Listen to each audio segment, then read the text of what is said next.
എല്ലാവർക്കും നമസ്തേ. ഇന്നലെയും കഴിഞ്ഞ ആഴ്ചയും തിരുവനന്തപുരം നഗരത്തിൽ 2 പ്രതിഷേധ സമരങ്ങൾ നടന്നിരുന്നു. കഴിഞ്ഞ ആഴ്ച നടന്നത് രാഷ്ട്രബോധമുള്ള രാഷ്ട്രവാദികളായ ദേശീയ പ്രസ്ഥാനമായ ABVP മന്ത്രി വി ശിവൻകുട്ടിക്ക് എതിരെ നടത്തിയ ജനാധിപത്യപരമായ പ്രതിഷേധം, സമാധാനപരമായ പ്രതിഷേധം. അതായത് ഭാരതാംബയെ അധിക്ഷേപിച്ച വിദ്യാഭ്യാസ മന്ത്രി, ഒരു വിവരമില്ലാത്ത വി ശിവൻകുട്ടിക്കെതിരെ ABVP നടത്തിയ പ്രതിഷേധം. ഒരു വിവരമില്ലാത്ത എന്ന് പറയാൻ കാരണം KM മാണി ധനമന്ത്രിയും ഉമ്മൻചാണ്ടി മുഖ്യമന്ത്രിയുമായിട്ടിരുന്ന സമയത്ത് നിയമസഭയിൽ മുണ്ടും മടക്കി കുത്തി വെറും ഒരു തെരുവ് ഗുണ്ടകളെ പോലെ നിയമസഭയില് മേശപ്പുറത്ത് കയറി അക്രമം കാണിക്കുകയും മൈക്കും എല്ലാം തല്ലിപ്പൊളിക്കുകയും ചെയ്തുകൊണ്ടാണ് ഞാൻ ഒരു വിവരം ഇല്ലാത്തതെന്ന് ഞാൻ പ്രത്യേകിച്ച് പറയാൻ കാരണം. അദ്ദേഹത്തിനെതിരെ ABVP സമാധാനപരമായും ജനാധിപത്യപരമായും കരിങ്കൊടി കാണിച്ചുകൊണ്ട് നടത്തിയ പ്രതിഷേധം. ഇന്നലെ നടന്നത് പക്ക ഗുണ്ടായിസൻ രീതിയിൽ DYFIയും SFIയും നടത്തിയ 2 പ്രതിഷേധങ്ങൾ. ഇത് രണ്ടുമാണ് നമ്മൾ അടുത്ത കാലത്തായിട്ട് തിരുവനന്തപുരം നഗരത്തിൽ കണ്ടത്. ഇതിന്റെ അത് എന്തുകൊണ്ടാണ് ഈ ഇന്നലെ ഇവന്മാര് നടത്തിയത്, ഈ SFI DYFIക്കാർ നടത്തിയതെന്ന് പറഞ്ഞാൽ, ഭാരതാംബയുടെ ചിത്രം വെച്ചതിനെ, അത് ഗവർണർ പങ്കെടുക്കുന്ന പരിപാടിയിൽ ഭാരതാംബയുടെ ചിത്രം വെച്ച് നടത്താൻ പാടില്ല എന്ന് പറഞ്ഞ് ഈ പരിപാടി റദ്ദാക്കാൻ ശ്രമിച്ച യൂണിവേഴ്സിറ്റി രജിസ്ട്രാറെ സസ്പെൻഡ് ചെയ്തതിൽ പ്രതിഷേധിച്ചുള്ള സമരമായിരുന്നു ഇന്നലെ നടന്നത്. അതായത് അടിയന്തരാവസ്ഥയുടെ 50ാം വാർഷികം, അടിയന്തരാവസ്ഥ പ്രഖ്യാപിച്ചതിന്റെ 50ാം വാർഷികം ആഘോഷിക്കുന്നതിനായി പത്മനാഭ സേവാ സമിതി എന്ന ഒരു ട്രസ്റ്റ് തിരുവനന്തപുരത്തുള്ള യൂണിവേഴ്സിറ്റി സെനറ്റ് ഹാള് വാടകയ്ക്ക് എടുത്തിരുന്നു. അവിടെ ഈ പരിപാടി തുടങ്ങുന്നതിന് മുമ്പ് ഭാരതാംബയുടെ ചിത്രം വെച്ചതാണ് ഈ സഹാക്കളെയും ഈ രജിസ്ട്രാറേയും സർക്കാരിനെയും പ്രകോപിപ്പിച്ചത്. അങ്ങനെ CPMന്റെയും സർക്കാരിന്റെ നിർദ്ദേശപ്രകാരമാണ് ഈ ഗവർണർ പങ്കെടുക്കുന്ന പരിപാടി നടത്താൻ പാടില്ല എന്ന് പറഞ്ഞ് രജിസ്ട്രാർ അവിടെ ഉത്തരവിറക്കിയത്. ഈ അധികാര ദുർവിനിയോഗവും ഭാരതാംബയെ, നമ്മുടെ രാഷ്ട്രത്തിനെയും അപമാനിച്ചതും ഗവർണറെ അപമാനിച്ചതും കണക്കിലെടുത്ത് VC രജിസ്ട്രാറെ സസ്പെൻഡ് ചെയ്തു. അതിനെതിരെ നടന്ന ഗവർണർക്കെതിരെ നടന്ന രാജ്ഭവനിലേക്ക് നടന്ന പ്രതിഷേധ മാർച്ചായിരുന്നു ഇന്നലെ കണ്ടത്. ഈ 2 മാർച്ചുകളിലും പോലീസ് കൈകാര്യം ചെയ്ത രീതിയാണ് ഏറെ രസകരം. ABVP നടത്തിയ മാർച്ചിൽ ABVPയുടെ സംസ്ഥാന പ്രസിഡന്റായ ഈശ്വരപ്രസാദിനെ CPM ഗുണ്ടയായ ഉണ്ണികൃഷ്ണൻ, അയാള് കോർപ്പറേഷൻ കൗൺസിലറാണ്, അയാൾക്ക് ആ കൗൺസിലർ സ്ഥാനം കൊടുത്തത് പാർട്ടിയുടെ ഗുണ്ട ആയതുകൊണ്ട്, പക്കാ ഗുണ്ടയാണ് അയാള് പോലീസിന്റെ സാന്നിധ്യത്തിലാണ് ഈശ്വരപ്രസാദിനെ അതിക്രൂരമായി മർദ്ദിച്ചത്. പോലീസുകാർ പിടിച്ചു കൊടുത്തു എന്ന് തന്നെ വേണേ പറയാം. പോലീസുകാർ കൈയും കെട്ടി നോക്കി നിന്നു. അത് സമാധാനപരമായി ഇയാളെ, ശിവൻകുട്ടിയെ കരിങ്കൊടി കാണിച്ച് പ്രതിഷേധിച്ച്, അതായത് ഈ രാജ്യത്തെ തന്നെ അധിക്ഷേപിച്ചതിനും അപമാനിച്ചതിനും ഉള്ള ആ കാര്യത്തിലുള്ള പ്രതിഷേധം ജനാധിപത്യപരമായി കരിങ്കൊടി കാണിച്ച് പ്രതിഷേധിച്ചതിനാണ് ഈ CPM ഗുണ്ടകൾ, DYFI ഗുണ്ടകൾ ഈ ABVPക്കാരെ മർദ്ദിച്ചത്. ഇങ്ങനെയുള്ള രാഷ്ട്രവിരുദ്ധർ ഇത്തരം പ്രതിഷേധങ്ങൾക്കെതിരെ അക്രമം കാണിക്കുമ്പോൾ തടയേണ്ട പോലീസ് അവർക്ക് വേണ്ട ഒത്താശയെല്ലാം ചെയ്തു കൊടുക്കുകയായിരുന്നു. അവർക്ക് ഈ ഗുണ്ടായിസം കാണിക്കാൻ, അക്രമം കാണിക്കാൻ ഒത്താശ ചെയ്തു കൊടുക്കുകയായിരുന്നു. എന്നിട്ട് ഈ ഈശ്വരപ്രസാദിനെ പോലീസുകാരെന്താണ് ചെയ്തത്? ഒരു വിദ്യാർത്ഥി സംഘടനാ നേതാവ് എന്ന് ഇത് പോലും പരിഗണിക്കാതെ റോഡിലിട്ട് വലിച്ചഴച്ചുകൊണ്ടാണ് പോലീസുകാർ പോയത്. അതായത് പോലീസിനുള്ളിലെ മാർസിസവും ഗുണ്ടായിസവും അവരും കാണിച്ചു. ഈ മർദ്ദിച്ച ഈ ഉണ്ണികൃഷ്ണൻ എന്ന് പറയുന്ന തിരുവനന്തപുരം കോർപ്പറേഷനിലെ കൗൺസിലറായ ഉണ്ണികൃഷ്ണൻ എന്ന ഗുണ്ടയെ തടയാനോ അയാൾക്കെതിരെ കേസെടുക്കാനോ പോലീസ് തയ്യാറായില്ല. അതേപോലെയാണ് ഇന്നലെ നടന്നതിനെ കുറിച്ചും ചിന്തിക്കുക. ഇന്നലെ ഇവര് ബാരിക്കേഡ് വെച്ച് രാജ്ഭവന് മുന്നിൽ ബാരിക്കേഡ് വെച്ച് തടഞ്ഞു. ഏത് ഒരു സമരം നടന്നാലും അതാണ് ചെയ്യുന്നത്. ബാരിക്കേഡ് വെച്ച് തടയും. ബാരിക്കേഡിനപ്പുറത്തോട്ട് ഒരു പ്രതിഷേധക്കാരും കടത്തിവിടുന്നില്ല. പ്രത്യേകിച്ച് ഗവർണർ എന്ന് പറയുന്നത് രാഷ്ട്രപതിയുടെ പ്രതിനിധിയാണ്. അപ്പം രാഷ്ട്രപതിയുടെ പ്രതിനിധിയാകുമ്പോൾ അത്രമാത്രം സുരക്ഷിതത്വത്തോടുകൂടി വേണം അദ്ദേഹത്തെ നമ്മൾ സംരക്ഷിക്കേണ്ടത്. ഒരു രീതിയിലുള്ള പ്രതിഷേധക്കാരും ആ രാജ്ഭവനിലോട്ട് കടക്കാതിരിക്കാനുള്ള നടപടിയാണ് സർക്കാർ സ്വീകരിക്കേണ്ടത്. എന്നാൽ ഇന്നലെ അവിടെ സംഭവിച്ചത് എന്താണ്? ഈ പാർട്ടി ഗുണ്ട ഈ ഉണ്ണികൃഷ്ണൻ എന്ന ഗുണ്ടയുടെ നേതൃത്വത്തിൽ ഡിവൈഎഫ്ഐക്കാര്, അത് രണ്ടാമതാണ്. ആദ്യം എസ് എഫ് ഐക്കാർ ചെല്ലുന്നു. ഇവര് പോലീസുകാര് ബാരിക്കേഡ് വെച്ചിട്ടുണ്ട്. ഈ ബാരിക്കേഡിന്റെ മുകളിൽ കൂടി ചാടിക്കയറി രാജ്ഭവനിലേക്ക് ചെല്ലുന്നു. ഈ ബാരിക്കേഡിൽ വലിഞ്ഞു കയറി അപ്പുറത്തിറങ്ങിയിട്ടും പോലീസുകാർ അനങ്ങിയില്ലെന്നുള്ളതാണ് ഏറെ രസകരം.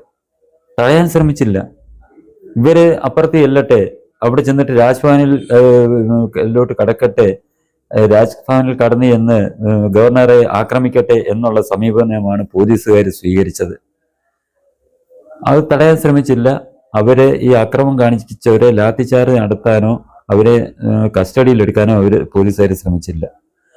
അതങ്ങനെ കഴിഞ്ഞു. കുറച്ച് കഴിഞ്ഞിട്ട് ഉണ്ണികൃഷ്ണന്റെ നേതൃത്വത്തിലുള്ള ഈ ഗുണ്ട ഉണ്ണികൃഷ്ണന്റെ നേതൃത്വത്തിലുള്ള ഡിവൈഎഫ്ഐ പ്രവർത്തകർ അവിടെ വന്നു ഇതേപോലുള്ള പ്രശ്നങ്ങൾ ഉണ്ടാക്കി. അവരും ബാരിക്കേഡ് ചാടിക്കടന്നിട്ട് അപ്പുറത്ത് രാജ്ഭവനിലേക്ക് കടക്കുന്നിടത്തേക്ക് ചെന്നു. പോലീസുകാർ ഇതിനും കൂട്ടുനിന്നു. ഇവരെ തടയാതെ, ഈ ഗുണ്ടകളെ തടയാൻ ശ്രമിക്കാതെ ബാരിക്കേഡ് മറികടന്ന് ഇറങ്ങാൻ കൂട്ടുനിന്നു. അവിടെ അവർ വിചാരിച്ചു ഈ ഗുണ്ടകൾ രാജ്ഭവനിലോട്ട് കടന്നു ചെല്ലട്ടെ, ഗവർണറെ ആക്രമിക്കട്ടെ എന്നാണ് പോലീസുകാരും മൗനാനുവാദം നൽകിക്കൊണ്ട് ഇതിലൂടെ കാണിച്ചു കൊടുത്തത്. ഈ രണ്ട് സംഭവം വെച്ച് നോക്കുമ്പോൾ നമ്മുടെ കേരളത്തിലെ പോലീസ് എത്രമാത്രം രാഷ്ട്രവിരുദ്ധ ശക്തികൾക്ക് അടിമപ്പെട്ടു പോയി എന്നുള്ളതിനെ കുറിച്ച് നമ്മൾ ചിന്തിക്കുക. കമ്മ്യൂണിസത്തിന് അടിമപ്പെട്ടു പോയി എന്നുള്ളത് നമ്മൾ ചിന്തിക്കുക. ഇവരുടെ കടമ എന്താണ്? ജനങ്ങളുടെ ജീവനും സ്വത്തിനും ഒക്കെ സംരക്ഷണം കൊടുക്കുക എന്നുള്ളതാണ്. അതിന്റെ രാഷ്ട്രീയം നോക്കേണ്ട ആവശ്യമില്ലെന്നുള്ളത് നമുക്കെല്ലാം അറിയാവുന്നതാണ്. പക്ഷേ ഈ രണ്ട് സംഭവത്തിൽ കൂടി നമുക്ക് മനസ്സിലാകുന്ന ആദ്യത്തെ സംഭവത്തിൽ ഇതിനു മുമ്പ് നമ്മൾ കണ്ടതാണ് ഈ ഇങ്ങേരുടെ നമ്മുടെ മുഖ്യമന്ത്രിയുടെ ഒരു യാത്ര ഉണ്ടായിരുന്നല്ലോ, ഒരു ആഡംബര വാഹനത്തില് നവകേരള യാത്ര എന്നൊക്കെ പറഞ്ഞ് ഒരു യാത്രയുണ്ടായിരുന്നു. അന്ന് പ്രതിഷേധിച്ച യൂത്ത് കരിങ്കൊടി കാണിച്ച ജനാധിപത്യപരമായി കരിങ്കൊടി കാണിച്ച യൂത്ത് കോൺഗ്രസ് പ്രവർത്തകരെ പോലീസുകാരും, അതായത് അയാളുടെ അംഗരക്ഷകരായ പോലീസുകാരും CPM-ന്റെ ഗുണ്ടകളും ഹെൽമെറ്റും ചെടിച്ചട്ടിയും ഒക്കെ ഉപയോഗിച്ച്, കമ്പ് പോലുള്ള മാരകായുധങ്ങളൊക്കെ ഉപയോഗിച്ച് അതിക്രൂരമായി ആക്രമിക്കുന്നത് നമ്മൾ കണ്ടതാണ് ഈ സഹാക്കന്മാര്. അന്നും പോലീസുകാര് ഇതിനെതിരെ നടപടിയെടുക്കാതെ അവരാക്രമിക്കട്ടെ എന്നുള്ള ആ മനോഭാവത്തിൽ എല്ലാം കൂട്ടി നിൽക്കുകയായിരുന്നു. ഇതേപോലുള്ള നടപടിയാണ് ഈ ശിവൻകുട്ടി എന്ന വിവരം കെട്ടവന് എതിരെ ABVP-ക്കാര് നടത്തിയ പ്രതിഷേധത്തിലും പോലീസ് സ്വീകരിച്ചത്. ഈ ഉണ്ണികൃഷ്ണന്റെ നേതൃത്വത്തിലുള്ള CPM ഗുണ്ടകൾ വന്ന് ഈശ്വരപ്രസാദിനെ ആക്രമിച്ചപ്പോൾ അത് കണ്ടു നിൽക്കുന്നു, അതിനെ തടയാൻ ശ്രമിക്കുന്നില്ല. അപ്പോൾ പോലീസുകാര് യൂണിഫോം ഇട്ടത് കൊണ്ട് മാത്രം ആയിരിക്കാം ഈ ഉണ്ണികൃഷ്ണൻ എന്ന ഗുണ്ടയോടൊപ്പം ചേർന്ന് ഈശ്വരപ്രസാദിനെ മർദ്ദിക്കാഞ്ഞത്. അത് വേറെ രീതിയിലേക്ക് പ്രശ്നം മാറും എന്നുള്ള ചിന്ത കൊണ്ടായിരിക്കാം.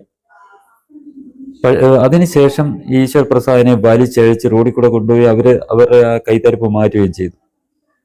ഇന്നലെ ഈ രാജ്ഭവനിൽ കാണിച്ചതെന്ന് ആലോചിച്ച് നോക്കുക. ഈശ്വരപ്രസാദിനോട് ആ രീതിയിൽ പെരുമാറിയ പോലീസ് ഇന്നലെ രാജ്ഭവനിലേക്ക് നടന്ന് അക്രമ മാർച്ചിന്, അത് ജനാധിപത്യപരമായിട്ടുള്ള മാർച്ച് ആയിരുന്നില്ല, പിന്നെ ഗവർണർക്കെതിരെ പുഴുത്ത തെറിയും വിളിച്ചുകൊണ്ട് ഉള്ള അക്രമപരമായിട്ടുള്ള മാർച്ചായിരുന്നു. അവിടെ ഇതിനെ തടയാൻ ശ്രമിക്കാതെ ഇവർക്ക് വേണ്ട ഒത്താശയെല്ലാം ചെയ്തു കൊടുക്കുകയായിരുന്നു പോലീസ്. അവരെ അറസ്റ്റ് ചെയ്ത് മാറ്റിയില്ല. അവര് ബാരിക്കേഡ് വലിഞ്ഞു കയറാൻ ശ്രമിച്ചപ്പോൾ പിടിച്ചിറക്കാൻ ശ്രമിച്ചില്ല. അങ്ങനെ ഈ അക്രമികൾക്ക് കൂട്ടു നിൽക്കുകയായിരുന്നു പോലീസ് അവിടെ ചെയ്തത്. അവിടെ ഈ ഗുണ്ടകൾ അകത്ത് കയറി എന്തെങ്കിലും നഷ്ടങ്ങൾ നടത്തിയിരുന്നെങ്കിൽ ഒന്ന് ആലോചിച്ച് നോക്കുക. ഗവർണർക്കെതിരെ എന്തെങ്കിലും കയ്യാങ്കളിക്ക് മുതിർന്നു കഴിഞ്ഞാൽ കളി വേറെ മാറുമെന്നുള്ളത് ഇവന്മാർക്കറിയാം. എങ്കിലും എന്തെങ്കിലുമൊക്കെ അവിടെ നാശനഷ്ടങ്ങൾ നടത്തട്ടെ എന്നുള്ള ആ ഒരു തീരുമാനത്തോടു കൂടി പോലീസ് അവിടെ നിലകൊണ്ടത് നമ്മൾ ഏറെ ഭയപ്പാടോടുകൂടിയാണ് കാണേണ്ടത്. കാരണം നമ്മളെ സംരക്ഷിക്കേണ്ട പോലീസ് ഈ ഗുണ്ടകൾക്കൊപ്പം നിന്ന് നമ്മൾക്കെതിരായിട്ട് പ്രവർത്തിക്കുന്നു എന്നുള്ള ഒരു സാഹചര്യം ഉണ്ടായാൽ നമുക്ക് എവിടെയാണ് രക്ഷയുണ്ടാകുക? അതിലുപരിയായി രാഷ്ട്രബോധമുള്ളവർക്ക് എതിരായിട്ട് ഈ രാഷ്ട്രവിരുദ്ധർക്കൊപ്പം ചേർന്ന് പോലീസ് പ്രവർത്തിക്കുക എന്ന് പറഞ്ഞാൽ ഈ രാഷ്ട്രത്തിന് തന്നെ ഭീഷണിയായിട്ട് മാറുകയില്ലേ? അതുമാണ് ഏറ്റവും വളരെ ഭീതിതമായിട്ടുള്ള ഇത്. രാഷ്ട്രത്തിനെതിരായിട്ട് ഇതുപോലൊരു സൈന്യത്തെ മാറ്റിയെടുക്കാൻ വേണ്ടിയുള്ള CPM-ന്റെ ശ്രമങ്ങൾക്ക് ഈ ഒപ്പം ചേർന്ന് ഈ പോലീസുകാർ പ്രവർത്തിക്കുക എന്ന് പറയുന്നത് നമ്മൾ ഗൗരവത്തോടുകൂടി കാണേണ്ട കാര്യം തന്നെയാണ്. അതിന് പരിഹാരവും കാണേണ്ടത് വളരെയേറെ അത്യാവശ്യമാണ്. ഈ ഫെഡറൽ സംവിധാനം പിൻവലിച്ചുകൊണ്ട് പോലീസിന്റെ നിയന്ത്രണം കേന്ദ്രത്തിലേക്ക് മാറ്റേണ്ട സമയം അതിക്രമിച്ചിരിക്കുന്നു.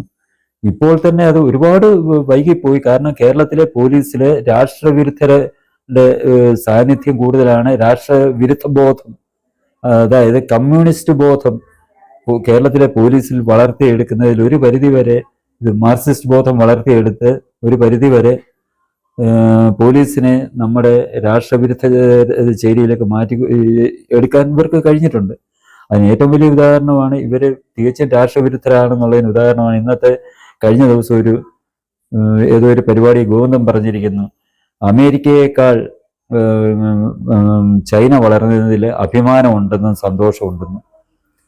അതായത് ചൈന നമ്മളെ നശിപ്പിക്കാൻ നടക്കുന്ന ചൈന അമേരിക്കയേക്കാൾ വളർന്നതിൽ അഭിമാനമുണ്ടെന്നാണ് ഗോവിന്ദൻ പറഞ്ഞിരിക്കുന്നത്. അപ്പൊ അങ്ങനെയുള്ള ഒരു മനോഭാവം ഈ പോലീസുകാരിൽ വളർത്തിയെടുക്കാൻ ഈ പാർട്ടി കുറേയേറെ വിജയിച്ചിരിക്കുന്നു എന്നുള്ളത് നമ്മൾ ഒരുപാട് വളരെയേറെ ഭീതിയോടെ നോക്കിക്കാണേണ്ട കാര്യമാണ്. കാരണം നാളെ ഈ പോലീസുകാർ, നമ്മൾ ഇന്ദിരാഗാന്ധിയുടെ അവസ്ഥ നമുക്കറിയാം. ഇന്ദിരാഗാന്ധിയുടെ അംഗരക്ഷകരായിട്ടുള്ള പോലീസുകാരാണ് അന്ന് ഇന്ദിരാഗാന്ധിയെ വെടിവെച്ച് കൊന്നത്.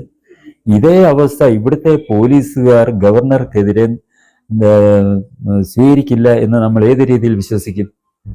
തീർച്ചയായും രാഷ്ട്രവിരുദ്ധത വളർന്നു വന്നാൽ ഇവിടുത്തെ പോലീസുകാർ ഇന്ദിരാഗാന്ധിയോട് അവരുടെ അംഗരക്ഷകർ സ്വീകരിച്ച അതേ നിലപാട് ഇവിടുത്തെ പോലീസുകാർ ഇവിടുത്തെ ഗവർണറോട് സ്വീകരിക്കും. ഇവിടെ പ്രധാനമന്ത്രിയോ അല്ലെ കേന്ദ്രമന്ത്രിയോ വന്നാൽ അവർക്ക് സുരക്ഷ ഒരുക്കുന്ന പോലീസുകാർ അവരോട് ആ രീതിയിലായിരിക്കും പെരുമാറുക. ഇവിടുത്തെ ജനങ്ങളോടും, രാഷ്ട്രബോധമുള്ള ജനങ്ങളോടും അതേ രീതിയിലുള്ള നിലപാടായിരിക്കും പോലീസുകാർ സ്വീകരിക്കുക ഇതേ രീതിയിൽ മുന്നോട്ട് പോയാൽ. അത് ഏറ്റവും അപകടകരമായിട്ടുള്ള ഈ അവസ്ഥ നമ്മൾ മനസ്സിലാക്കണം. പലയിടത്തും കാണുന്നുണ്ട് പോലീസുകാർ, ഈ തിരുവനന്തപുരത്ത് തന്നെയല്ല പലയിടങ്ങളിലും പോലീസുകാരുടെ നിലപാട് ഈ രീതിയിലാണ് അവര് സ്വീകരിച്ചുകൊണ്ടിരിക്കുന്നത്. ഈ ഇത്തരം CPM-ന്റെ ഗുണ്ടകൾക്ക് കേരളത്തിൽ അങ്ങോട്ടോ ഇങ്ങോട്ടോ അതാണ് നടക്കുന്നത്. CPM-ന്റെ ഇത്തരം ഗുണ്ടകൾക്ക് ഒപ്പം ചേർന്നുകൊണ്ട് ജനങ്ങളെ ദ്രോഹിക്കുന്ന നിലപാടാണ് മിക്കയിടങ്ങളിലും പോലീസുകാർ സ്വീകരിക്കുന്നത്.